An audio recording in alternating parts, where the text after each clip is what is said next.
All right, so the word problems we're going to be doing today are really very real life examples. This is the kind of thing that would happen somewhere. Somebody would use this. As a matter of fact, it might be you one day doing something like this.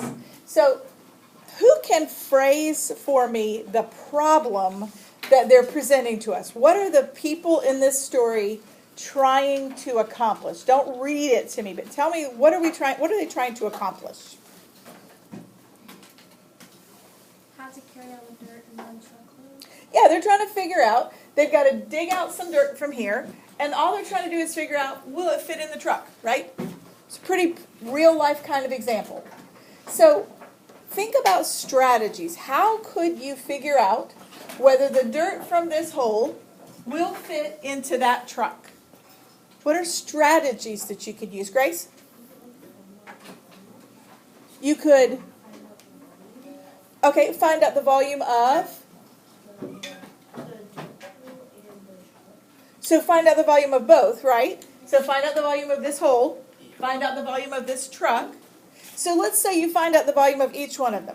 And let's say the volume of this hole is greater than the volume of this truck.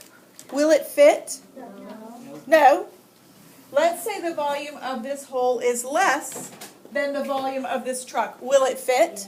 Yes. So the answer is the volume of this hole greater or less than the volume of this truck? So on your desk, calculate the volume of each one. Tell me the volume of them, and then tell me yes or no. Write it on your desk. Okay, so I see lots of good answers. So for the volume of the hole that he's trying to dig, what's the volume of it? 64 feet squared. Length times width, cubed, not squared. Length times width times height.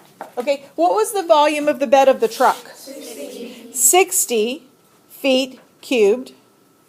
Okay, because length times width times height. So will this dirt fit into there? No. We'll have 4 cubic feet left over, right? Good job. Excellent work. Okay, now we're going to do another one. Okay, so read the problem. And again, we're going to talk about strategies for solving it. So I'll give you a minute to read it, and then we'll talk. All right, so how about strategies? What could you figure out? Actually, let's go backwards. What is the actual problem that they're trying to solve? What are they trying to figure out in this question? Hang on a second. Desmond? Yeah, how many boxes are going to be filled? Okay, so they have a pile of apples that is 120 cubic inches, right? Inches cubed, that's the same thing. That's what means the same thing. Okay, and then they tell us the dimensions of the box. So do we know the volume of the box? No, so our first step might be to find the volume of the box. Okay, so length times width times height, 1 times 2 times 5 is? 10. So the volume of each box is 10 what? 10, cubic inches or inches cubed. Same thing. Okay. And then they do tell us the volume of the pile. The pile is 120 cubic inches. Okay, so now that we have that, how could we figure out how many boxes would get filled? How can we figure it out, Sue Ann? So we could divide the pile of apples by the number of boxes, or by how much will go in each box. So we would have one box that would have 10, the next box would have another 10, and then another 10, and another 10. How many boxes is it going to take? 12, right? Because 120 divided by 10 gives us 12. Now the answer is not in inches cubed, right? It's 12 boxes. So it's just 12. Okay, so look at this one. You have these half-inch cubes. Each side is a half an inch. And they want to know how many will fit inside of this big cube. Or rectangular prism. So start by figuring out the volume of each and write your answer on your desk. Okay, so remember, the key to this is to find the volume of the cube.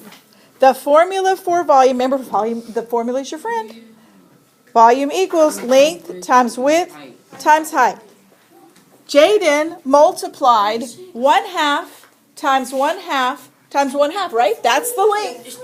Oh, I didn't do 1/2. Listen. So what was the answer, Jaden? It's 1/8 inch cubed. 1/8 inch cubed. That's the volume of the small cube. Look, this is a really, really important question. So think about this. Don't just be like, oh, no, that was terrible. Think about it. This is important to understand. When you're finding volume, you can't just say this is the volume, because it's not. That's just one side of it. The volume is 1/8. Now, if you were a person who put it into your calculator, said 0.5 times 0.5 times 0.5, which actually would be a little easier in this case, you would have gotten 0.125 inches cubed, which is also a good answer because that's easy to use. So now, let's rethink it. The volume of each cube is 1/8 inch, or 0.125. Now, figure out how many will fit based on your new information. All right. Who got an answer over 100? Who got an answer over 200? What'd you get? 288. All you had to do, put it in your calculator. Everybody do it, because I think some of y'all are still not believing me. So you take the volume of 36, divide it by 0.125. And you're going to get 288. That's how many of those cubes will fit. Okay? Because the key is each one is really much smaller than the whole inches that are here. Okay. Told you that one was going to be tricky, didn't I?